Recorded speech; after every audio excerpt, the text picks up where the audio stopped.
People of Earth, welcome in. Today we're going to be talking about the 8 second-year players who are primed for a breakout this NFL season. Before we get started, make sure you hit the sub, like, comment, let me know what you think. Now let's get into this list. Starting with the running backs, first up is Isaiah Pacheco. Pacheco finished as the RB37 in PPR fantasy last season, but he really didn't get going until the last 7 games of the season. In those games, Pacheco averaged nearly 14 PPR points per game, and he continued that into the playoffs. The Chiefs didn't sign or draft any more running backs this year, so I think he's going to go into the season as the starter, and if he can build on what he did last year and fully take over from McKinnon and Clyde Edwards-Helaire, he's going to be a top 15 fantasy running back, and he's definitely going to break out. Next up is Rashad White. Everybody loves this guy, and it makes total sense why. He's now the #1 running back on the Tampa Bay Buccaneers, and for a running back, volume is everything. White didn't have the greatest of seasons last year, but he did see a ton of targets near the end of the year, and he had 50 catches on 58 checkdown targets. I only expect that to increase with Baker Mayfield, as Baker targeted his running backs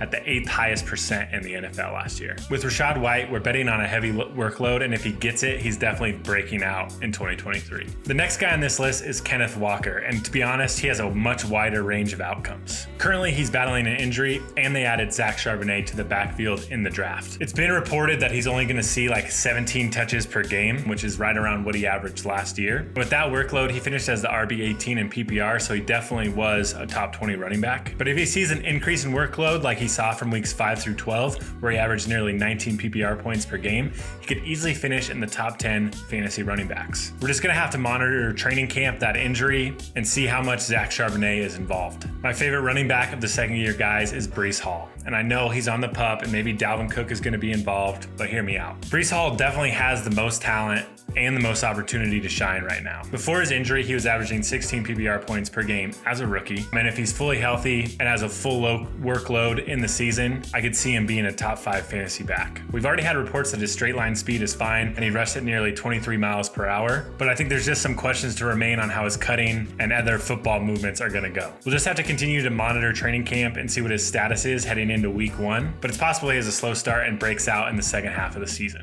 Before we talk about some second-year wide receivers who have breakout potential, make sure you drop a sub and hit the like.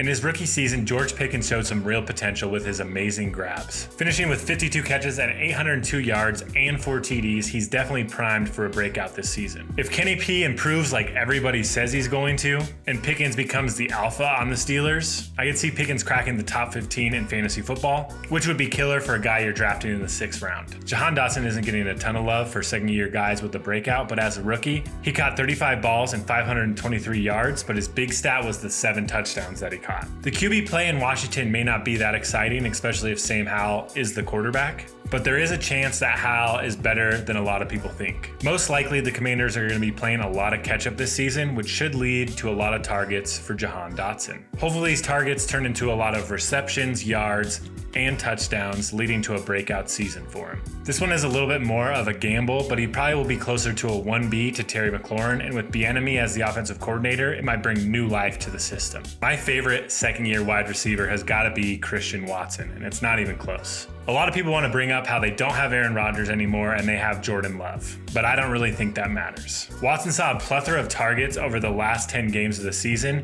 and only one game where he saw less than 6 targets. And although he was boomer bust in a lot of those games, he saw yards per route run similar to guys like Diggs, Adams, and St. Brown. Green Bay's going to have to throw to somebody, and if they're as bad as people think, they're going to be throwing a ton. My money is on Watson to lead the team in garbage targets and touchdowns. And finally, Chris Olave. Chris Olave finished as the wide receiver 25 last year with Andy Dalton as his quarterback. He showed his true ability with some top 10 fantasy finishes and finished the season with 1,000 yards receiving, but only 4 TDs. I think his new QB, Derek Carr, is a huge upgrade, and if he can get targeted to the same degree that Carr targeted Devontae Adams, which was 160 times in 2022, we're going to see an increase in not only his yards, but his touchdowns, and Olave is going to be a top 10 wide receiver. So there you have it. Those are the 8 second-year guys who I think are going to break out this year in the NFL and in fantasy. Let me know in the comments who you think is going to break out. And as always, drop a sub, drop a like. I was going to say hit the follow, but you can't do that. You subscribe, you don't follow. So whatever. Do all the things. Ring the bell. Thanks for watching. Peace.